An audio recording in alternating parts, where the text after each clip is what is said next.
کہ تم نے عدل اور انصاف سے کام لینا ہے. یہ بات یاد رکھیں, ہمارے دوست ہوں, رشتہ دار ہوں, گھر والے ہوں, عدل سے کام لیں.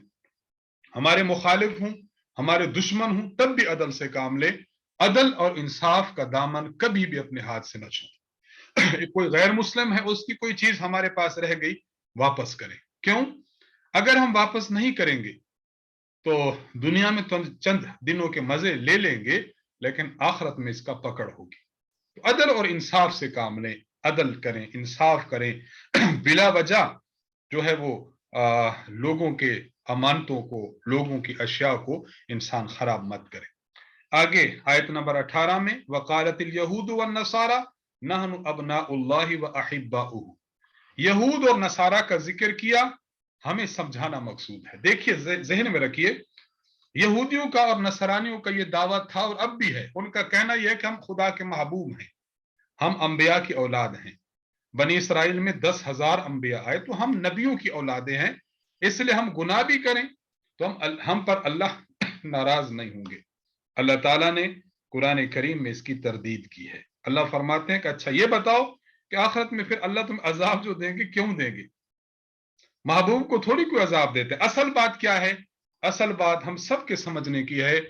ہم اگر صرف اور صرف نام کے ہیں کہ ہم اللہ والے ہیں, نام کا اللہ والا ہونا یہ ہمیں اللہ کے عذاب سے نہیں بچا سکتا. اگر اللہ والا بننا ہے اور انبیاء علیہ السلام کی محبت کا دعویٰ کرنا ہے تو ہمیں اللہ اور اللہ کے رسول کی بات ماننی پڑے گی. صرف نام کے مسلمان ہو کر ہم بھی اگر دعویٰ کرتے رہیں کہ ہم بخشے جائیں گے, یہ ہمارا دعویٰ سچا نہیں ہوگا. اس لیے ان کو بھی کہا گیا تھا اور ان کے ضمن میں ہمیں بھی سمجھایا گیا ہے کہ اے مسلمانوں, تم نے بھی اگر اللہ اور اللہ کے رسول کی باتیں مانی تب تو تمہیں آخرت میں نجات ملے گی, وگرنہ آخرت کی نجات بہت مشکل ہے. آگے حضرت آدم علیہ السلام کے 2 بیٹوں کا قصہ ہے, ایک ہے حابیل اور ایک ہے قابیل. اللہ تعالیٰ نے, دیکھیں, اللہ جب بھی کوئی بات بیان کرتے ہیں اس میں کوئی نہ کوئی حکمت, اس میں کوئی نہ کوئی سبق ضرور ہوتا ہے. حابیل اور قابیل یہ 2 بھائی تھے, آدم علیہ السلام کے بیٹے تھے. ان کا قصہ ہے, ان کے آپس میں ایک لڑائی ہوئی, لڑائی کے نتیجہ میں قابیل نے حابیل کو قتل کر دیا. ہمارے لیے اس میں کیا تذکرہ موجود ہے وہ بھی ہم عرض کرنا چاہیں گے. دیکھیں, آدم علیہ السلام اور حضرت حوا جب یہ دنیا میں آئے, اولاد کا سلسلہ شروع ہوا تو ہر حمل سے جڑواں اولاد پیدا ہوتی تھی. مثلا ایک حمل میں لڑکا لڑکی ہے, دوسرے میں لڑکا لڑکی, تیسرے میں لڑکا لڑکی. تو پہلے جو حمل کے لڑکا لڑکی ہے وہ سمجھے جاتے تھے کہ یہ حقیقی بہن بھائی ہیں, اور دوسرے حمل کے لڑکا لڑکی وہ سمجھے جاتے تھے کہ وہ بھی آپس میں تو حقیقی بہن بھائی ہیں, لیکن پہلے حمل والے لڑکے لڑکی کے حقیقی بہن بھائی نہیں ہیں. لہذا پہلے حمل والے کا لڑکا دوسرے حمل والے کی لڑکی سے شادی کرتا, اور دوسری حمل کا لڑکا پہلے حمل والی لڑکی سے شادی کرتا. معاملہ یہ ہوا کہ 2 بھائی تھے, قابیل اور حابیل. قابیل کے ساتھ جو لڑکی پیدا ہوئی وہ خوبصورت تھی, حابیل کے ساتھ جو پیدا ہوئی وہ کم خوبصورت تھی. تو اس وقت قابیل حابیل کا دشمن ہو گیا. وہ چاہتا تھا کہ جو لڑکی میرے ساتھ پیدا ہوئی ہے میرے نکاح میں وہ آ جائے. حضرت آدم علیہ السلام کی شریعت میں جائز نہیں تھا. آدم علیہ السلام نے ان کو فرمایا کہ بیٹا, اختلاف کو ختم کرنا ہے نا, تو چلو ایسا کرو کہ تم دونوں قربانی دو. قربانی جس کی قبول ہو گئی لڑکی اسی کو دی جائے گی. اب ظاہری بات ہے کہ قربانی قبول ہونا تو اللہ کریں گے نا. اللہ نے کس کی قربانی قبول کی؟ حابیل کی. قابیل کی قربانی قبول نہیں کی. قابیل نے معاذ اللہ پھر حابیل کو قتل کر دیا. جب قتل کر دیا تو اب اس کی لاش کو کیا کرے, اتنا پریشان. اللہ تعالیٰ نے آسمان سے کوا بھیجا, ایک کوا دوسرے کے ساتھ لڑا, ایک مر گیا. کوے نے اپنی چونچ کے ساتھ قبر بنائی اور دوسرے کوے کو اس میں ڈال کر قبر کو بند کر دیا. اس سے قابیل کو پتا چلا کہ مردوں کو یوں دفن کرتے ہیں. اس قصہ میں ہمارے لیے عبرت ہے. پہلی بات کہ حسد کا شکار اگر کوئی شخص ہوگا دنیا تباہ کر بیٹھے گا. نمبر 2, اللہ کے قوانین کی مخالفت کبھی بھی نہ کی جائے. اللہ نے جو قانون بنا دیا بس اسی قانون پر انسان کو راغب رہنا چاہیے, اور اسی قانون پر انسان کو پاسداری رکھنی چاہیے۔ نمبر 3، اللہ قربانی کس کی قبول کرے گا؟ جو ٹھیک چلے گا۔ کوئی بندہ برے فعل بھی کرے اور راہ خدا میں صدقہ بھی کرے، اس کا صدقہ خدا کو قابل قبول نہیں ہے۔ تو یہ ہمارے لیے کچھ نصیحتیں ہیں اور ہمارے لیے کچھ سامان عبرت ہے۔ آگے اللہ تعالیٰ نے باغیوں کی سزا کو پیش کیا۔ یاد رکھیے، باغیوں کی سزا کی عام طور پر 4 صورتیں خدا تعالیٰ نے پیش فرمائی ہیں۔ نمبر 1، ان کو قتل کیا جائے۔ نمبر 2، سولی پر لٹکایا جائے۔ نمبر 3، ان کے ہاتھ پاؤں مختلف جانب سے کاٹے جائیں، اور نمبر 4، جلا وطن کیا جائے۔ تفصیل یہ ہے، اگر اسلامی ملک ہے، ڈاکوؤں نے اسلامی ملک میں کسی مسلمان کو قتل کیا یا غیر مسلم کو قتل کیا، صرف قتل کیا، مال نہیں لیا، تو ان کا حکم یہ ہے ان کو قتل کیا جائے۔ دوسری صورت، اگر کسی کو قتل بھی کیا اور مال بھی لوٹا، تو اب ہے کہ زندہ سولی پر لٹکا کر نیزے سے پیٹ کو چاک کر دیا جائے، یہ دوسرا۔ اور نمبر 3، اگر صرف مال لوٹا ہے تو مخالف جانب سے ہاتھ پاؤں کاٹ دیے جائیں، نمبر 3 والا۔ اور نمبر 4، اگر قتل بھی نہیں کیا، مال بھی نہیں لوٹا، بس ویسے ڈرایا دھمکایا ہے، تو ایسے شخص کو جلا وطن کر دیں، یعنی اس علاقے سے نکال دیا جائے، یہ چوتھا مسئلہ۔ آپ یاد رکھیے کہ لوگوں میں ہراسمنٹ پیدا کرنا، پریشان کرنا، ان کو جان کا، مال کا، عزت کا، آبرو کا، کسی چیز کا بھی ان لوگوں کو اطمینان نہ ہو، تو اس علاقے میں رہنا مشکل ہو جاتا ہے۔ دن کو بھی بندہ نہیں نکل سکتا، ہراسمنٹ بہت زیادہ ہوتی ہے۔ اس لیے ضروری ہے کہ اس ماحول میں سزا کو سخت تجویز کیا جائے، پھر آپ اس ماحول میں امن اور سکون دیکھیں گے، وگرنہ ایسی جو بد امنی ہوتی ہے کہ انسان کوئی کام بھی نہیں کر سکتا۔ یاد رکھیے، دو چیزیں ایسی ہیں کہ جو کسی بھی سلطنت کا، گھرانے کا، فرد کا بنیادی حق ہیں۔ نمبر 1، اس کے پاس معیشت اچھی ہو، اس کے پاس پیسے موجود ہوں، اس کے پاس مال ہو، اور نمبر 2، اس کو امن اور سکون ملے۔ قرآن کریم نے بار بار اسی چیز کو ذکر فرمایا ہے۔ آگے اللہ تعالیٰ نے پھر چور کی سزا کو بیان فرمایا، السارق والسارق والسارقۃ فاقطعوا ایدیہما۔ کسی شخص کا مال کسی محفوظ جگہ پر پڑا ہوا ہے، آپ بغیر اجازت کے چھپ کر اٹھا لیتے ہیں، اس کو چوری کہتے ہیں۔ تو اللہ تعالیٰ نے پھر اس کا ذکر کیا کہ اگر مرد ہے یا عورت ہے اور وہ چوری کرتا ہے تو اس کی سزا اسلام میں ہے کہ اس کا ہاتھ کاٹا جائے گا۔ یہود، نصارہ اور منافقین کا اللہ تعالیٰ نے یہاں ذکر فرمایا ہے۔ یہ 3 قسم کے گروہ ہیں، یہودی بھی، نصرانی بھی اور منافق بھی، 3 قسم کے یہ گروہ ہیں۔ ان حضرات کا یہاں اللہ نے ذکر فرمایا کہ ان گروہوں میں چند چیزیں ہیں، مشترک ہیں۔ نمبر 1، اللہ کے احکامات کے مقابلے میں اپنی خواہشات اور اپنی آراء کو سامنے رکھتے ہیں۔ نمبر 2، خدا تعالیٰ کا حکم ہو تو اپنی خواہش کے مطابق کرنے کی کوشش کرتے ہیں، یعنی اپنے آپ کو اللہ کے حکم کے مطابق کرنے کی بجائے اللہ کے حکم کو اپنے مطابق کرنے کی کوشش کرتے ہیں۔ بہت بڑی بددیانتی کی بات ہی کرتے ہیں۔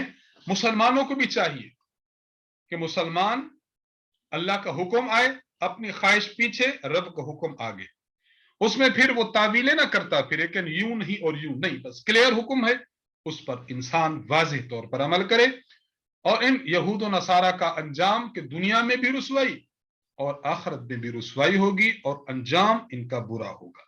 مومنوں کو بھی ان سے عبرت لینی چاہیے کہ ہم احکام خداوندی کو کتنا اپنے اوپر لے رہے ہیں۔ نماز ہے، روزہ ہے، معاملات ہیں، لوگوں کے حقوق ہیں، خاندانی نظام ہے، رہن سہن کا ماحول ہے، اطاعت ہے، فرما برداری ہے، محبت و الفت ہے، یہ ہم کس حد تک پیش کر رہے ہیں، ہمیں بھی ان سے سوچنا چاہیے۔ آگے، یا ایھا الذین آمنوا لا تتخذوا الیہود والنصارى اولیاء، آیت نمبر 51، اے ایمان والو، یہودیوں اور نصرانیوں کو اپنا دوست مت بناؤ۔ اس پر ہم نے تفصیل سے بات عرض کر دی تھی، 3 قسم کے تعلقات ہیں، ہر تعلق کی وجہ بھی پیش کر دی تھی۔ آگے تذکرہ ہے مرتد لوگوں کا جو دین سے پھر جائے اور ان لوگوں کا جو اخلاص والا ہے، ان دونوں کا الگ الگ ذکر کیا، سمجھایا ہے۔ پہلی بات، جو شخص اپنے دین سے پھرتا ہے وہ یہ یاد رکھ لے کہ اس نے اسلام کو کوئی نقصان نہیں پہنچایا، نقصان اصل میں خود اس نے اپنے آپ کو پہنچایا ہے۔ خدا کو کیا نقصان پہنچا سکے گا؟ خدا تو خالق اور مالک ذات ہے۔ اس لیے دین سے جو پھرتا ہے وہ یہ سمجھ لے کہ نقصان اس کا نہیں ہے، نقصان اپنے آپ کا ہے۔ نمبر دو، یہ بھی سمجھ لے کہ اللہ کسی کا محتاج نہیں، بندے خدا کے محتاج ہیں۔ اور مخلص لوگوں کی 5 صفات بیان کی ہیں۔ نمبر 1، جو دین پر رہیں اور ہمیشہ رہیں، دنیا میں بھی اور آخرت میں بھی کامیاب ہوں گے۔ نمبر 2، یہ وہ لوگ ہوتے ہیں جن کے اعمال بھی اچھے اور اخلاق بھی اچھے۔ نمبر 3، ان مخلص لوگوں سے اللہ پیار کریں گے اور یہ لوگ اللہ سے پیار کریں گے۔ نمبر 4، اللہ کے راستے میں جہاد کرتے ہیں۔ نمبر 5، حق بات کو بیان کرنے میں اور حق کام کرنے میں کسی کی پرواہ نہیں کرتے، کسی کی پرواہ نہیں کرتے۔ تو آپ کیسے لوگ ہیں جی؟ یہ کہ آپ نے داڑھی رکھ لی ہے، پرواہ نہیں کریں گے۔ یہ کہ آپ کہہ رہے ہیں کہ شراب نہیں پینی، پرواہ نہیں کریں گے، شراب نہیں پیئیں گے۔ یار آپ نے دائیں بائیں دوستی کیوں نہیں رکھی؟ دوستی نہیں رکھیں گے، لوگوں کے بات کی ملامت کی پرواہ نہیں کریں گے۔ بالکل اسی طرح خاتون ہے بھی، آپ برقع اور پردہ استعمال کرتی ہیں، جی بالکل، لوگوں سے نہیں ڈریں گے۔ تو حق کام کو کرنے میں اور حق بات کو بیان کرنے میں کبھی بھی کسی کی ملامت کی پرواہ نہ کریں۔ یہ اللہ کا واضح ترین حکم ہے، اس کو ہم زندگی کے ہر موڑ پر ضرور بے ضرور اپنے سینوں میں جگہ دیں۔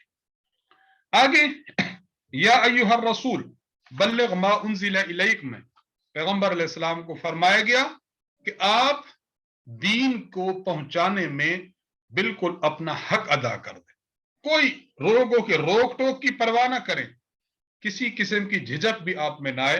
اور حضور علیہ السلام نے سبحان اللہ بغیر کسی کے روک ٹوک، بغیر جھجک کے اللہ کے دین کو پہنچایا ہے۔ پیغمبر کی زندگی میں ہمارے لیے بھی بہت بڑی رہنمائی ہے کہ اگر ہم دین سے وابستہ ہوں تو ہم بھی اللہ کے پیغام کو پہنچائیں، اور اگر کوئی برا مانے بھلا مانے، مخالفت کرے قبول کرے، اس کی پرواہ نہ کریں۔